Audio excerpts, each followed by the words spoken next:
Pakibigay mo nga dito sa tita mo yung listahan ng mga lalawigan para sa lahat ng regions para hindi siya mahirapan habang tayo po'y naghahandog. Live ito na ating pong diskusyon kasi nga mga kapatid, masakit sa batok ito sa totoo lang eh. Pero anyway, para ho natin ito mairaos po bago mag alas 9 ng umaga, mahaba-haba pong usapan ito. Ito ho muna, no? Okay. Pag-usapan po natin mga kapatid, ito pong paglalaan muna per region sa binabanggit nga po natin. Yan, bigyan mo sa tita mo. Okay? Yan, oh. Kasi nakakailang pangaral na ako sa batang ito eh. Oo. Kapag yan ang ginagamit mong source, ganun ka ng ganun. Iswipe ka ng iswipe. Oo, tapos hinahanap mo yung gusto mong basahin. Ano ba yung isulat mo na lang yan para nandyan na sa harap mo, di ba? Para nakahiwalay. Alam mo yon. Di ba? Very simple ang ating buhay. Ika nga po, hindi komplikado. Ngayon, eto ha mga kapatid, 2022 pag-usapan muna natin. Kasi po, ito'y 2022, 2023 hanggang 2024. Pumuna ha, kasi baka masyado tayong masyak sa laki po ng pera. Pag-usapan po natin ang provision po tungkol sa paglalaan ng pera para po sa baha. Alam niyo, iniba-iba nila pangalan dito. No? Meron kong tawagin ay Flood Management Program, FMP. Maliban dyan, meron pa pong provision sa budget na nakalagay po naman maintenance, repair, and rehabilitation of infrastructure facilities, flood control, and drainage systems, structures, and related facilities. Yan po ay kakaiba doon sa flood management program kung saan po ang nakalagay doon ay construction, rehabilitation of flood mitigation facilities within major river basins and principal rivers. Nakita ho ninyo? So basically po, para sa baha. But wait, there's more. Meron pang tinatawag dito na SIPAG. Ano ba ibig sabihin ng SIPAG? Sustainable Infrastructure Projects Alleviating Gaps. Ayan naman. At meron pang BIP. Basic Infrastructure Program. Flood mitigation structures protecting public infrastructure and facilities. Okay, sige. So ito ho yung top regions mga kapatid. Ha? Ito total po natin to for 2022 alone lamang po ito ha. Region 3 po. Anong mga lalawigan ito, baby girl? Aurora, Bataan, Bulacan, Nueva Ecija, Pampanga, Tarlac at maging Zambales, mga kapatid. Okay. Magkano so far kapag pinagsama-sama natin na ang total na nakalaan na pera para sa flood control projects for Region 3? For 2022, ito po ay 29 billion 969 million 537,000 pesos. Okay, yan po ay isang taon po lamang ito, 2022. Kumbaga, kalahati ng panahon ni Pangulong Duterte, kalahati ng panahon ni Pangulong Marcos. Round off na natin, 30 billion. Sige, ngayon, Region 5, ano mga lalawigan to, girl? Sa Region 5, nandyan po ang Albay, Camarines Norte, Camarines Sur, Catanduanes, Masbate, maging Sorsogon. Magkano ang kanilang inilaan na pera? 25 billion 342 million 860,000 pesos. Metro Manila NCR. As we all know, ano po, ito hong mga 17 cities sa Metro Manila. Magkano ang total sa lahat ng mga tinaguriang flood control projects? 23 billion 607 million 877,000 pesos. Okay, samantala po naman sa Region 4A, ano mga probinsya ito? Batangas, Cavite, Laguna, Quezon at Rizal. Malaki din po. Ang total budget for 2022 ay umabot sa 19 billion 327 million 796,000 pesos. Alright, samantala po naman mga kapatid, ano po? Region 4A po iyon. Yes. And yung pong panglima ay Region 1. Ano itong mga Ilocos lalawigan? Region. Kasama po dyan ang Ilocos Norte, Ilocos Sur, La Union at ang Pangasinan. Okay, ngayon mga kapatid, yan po ay 2022 pa lamang. 2023. Ang top regions mga kapatid ay eto ha. Opo, ang number 1 pa rin, Region 3. Magkano ang kanilang total? Ba, mas malaki na. Parang dumoble. 44 billion 486,100 o 486 million 132,000 pesos. Galing po yan sa almost 30 billion noong 2022. Naging 44 billion. 44.4 billion. Region 5 ang number 2, baby girl. Sila pa rin. Magkano na? Mula po sa 25 noong 2022, ito po ay naging 29 billion 524 million 79,000 pesos. At ang naging number 3 ay Region 4A. Kinabog na po ang NCR. Ang Region 4A galing lang sa 19 billion pesos, naging 24 billion 975 million 208,000 pesos. Aba, nakasingit ngayon. Top 4 ang Region 7. Ito po ay Central Visayas, Cebu at Bohol po ang kasama dyan. Kung saan pumasok po, sa top 5. Ngayon po sa Cebu may kontrobersya. Meron pong isang flood control project doon na gumuho, mga kapatid. Riprap naman ang nirereklamo doon. Kagagawa lang po, gumuho naman po. Region 7, magkano ang total? 23 billion 125 million 258,000 pesos. At Metro Manila ang panglima, magkano? Ang Metro Manila po galing lamang sa 23 billion. Bumaba ang budget nila for 2023. Naging 22 billion 403 million 946,000 pesos. Pero yung pinapagid mong bumaba, mga kapatid, gaano ba nila kabilis na gasta for Metro Manila nung 2022 ang 23 bilyones pesos. Ngayon, ito po yung 2024, mga kapatid, na allocation. Ito po tayo. Number 1 pa rin ang Region 3. Magkano? Ba, ito na talaga.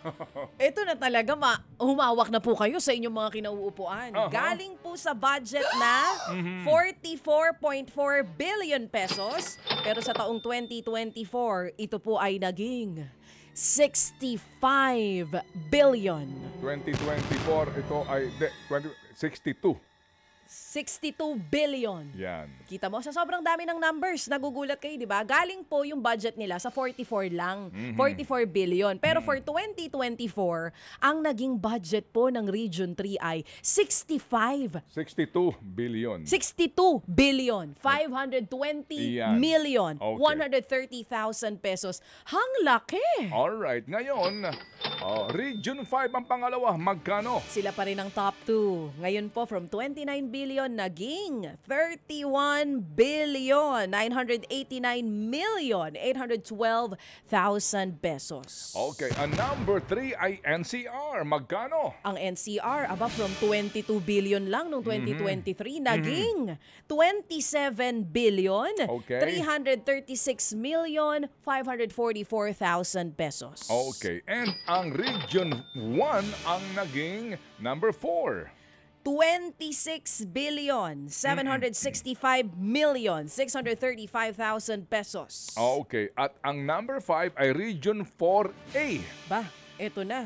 Anong mga lalawigan to Region 4A? Region 4A, Batangas, Calabarzon po yan. Batangas, Cavite, Laguna, Quezon at Rizal. Ang kanila pong 2024 budget for flood control ay 26 billion, 444 million, 105,000 pesos.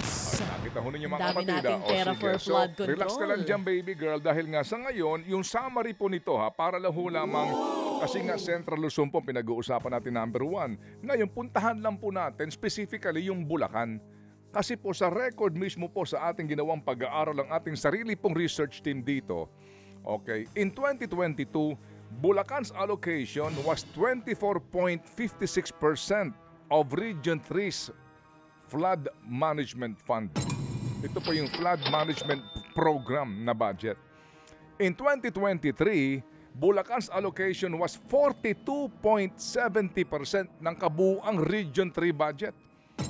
In 2024, Bulacan's allocation was 40.91%. Kaya talaga namang may lumalaki ang butas ng ilong ng gagalaiti, mga kapatid. Bakit pinababayaan ang Bulacan? Ang laki pala ng pera ng Bulacan. Hindi po ba? Okay, ngayon, 2024 po ito. 2025, mga kapatid, no? Nagkaroon po tayo ng computation dito. Basically po, for Bulacan alone, na allocation, pinagsama-sama na po natin dito yung 2022, 23, 24, and 25. I-breakdown po natin ito. Kasama na ho dito yung vetoed items. Meaning, ang presidente po, di ba, naghanap siya ng kaparaanan para pababain po yung public works. Okay? Nasa ganun po, umangat-angat yung education. Kasi nga po may question constitutional. So, ito ho, isa-isahin natin. For Bulacan alone, mga kapatid. Alright? Bulacan alone. Okay. 2022, 3.7 billion. 2023, 11.9 billion. 2024, 14.6 billion. And 2025, kasama po yung hindi nakasama yung vetoed items, it's 41 billion 358 million 694,000 pesos. FM. Napakalaking pera nito ha. Sa Bulacan pa lang po ito. Total number of flood-related projects for Bulacan from central office under, ito lang po ay doon sa flood management ha. Hindi pa kasama yung SIC, yung BPI, yung SAGIP, tama? Hindi pa kasama dito ha. Yung SIPAG, SIPAG, hindi SAGIP, Okay. SIPAG. Tsaka yung Opo. BIP or BIP. 2022, 34. 2023, 108. 2024, 160. And 2025, 114 projects. Eto na tayo ngayon. SIPAG. Opo. Detalyihin po natin to. Ayun. Kaya nga ho kami gumawa din po dito. May graphics tayo ngayon dito. Napakahirap nga po nating himay-himayin to at baka ho tayo abutin bukas, no? Dito po sa ating pong pag-present dito pong ginawa nating pag-aaral. Basically po, bigyan mo kami ng halimbawa, 2022 na graphics natin dito.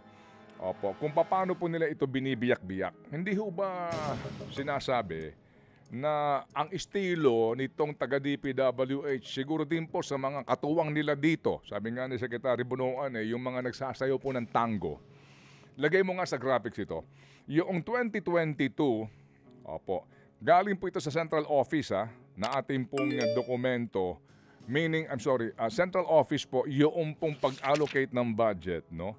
Mga flood control along Bulo River, opo, sa San Miguel, Bulacan, Balagtas River, etc. etc.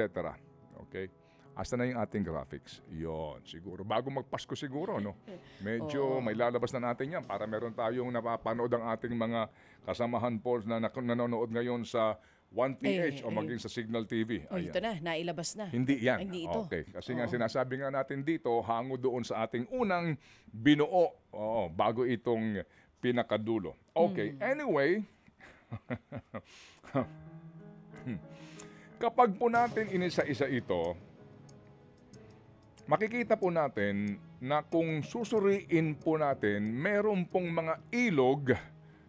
Iisa lang naman yung ilog pero biniyak-biyak po yung mga proyekto. Ito na yung parang sinasabi ni Governor Dolor. Chinap-chap.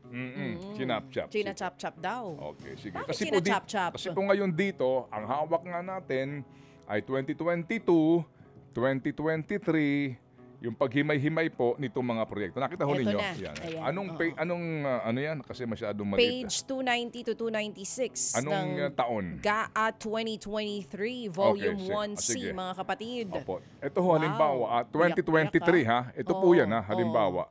2023, page 290 hanggang 296. Yes. Okay. Example po lamang ha, construction of revetment wall at Barangay Piel, Santa Point 01, etc. Baliwag, Bulacan.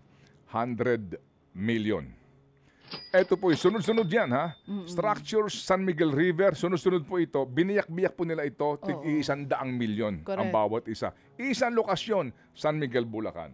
Halimbawa lang po ito ng provision ng ating Yes. pong pambansang budget. Ngayon, Merong San Miguel River, merong Bulo Sige. River na Sige. nakabiyak din po ng tagwa 100 million. ngayon, para po sa mas madali nating maunawaan, hinimay na po natin to per river. Bilang halimbawa lang ha, per river. Okay. Eto po, puntahan natin 2023.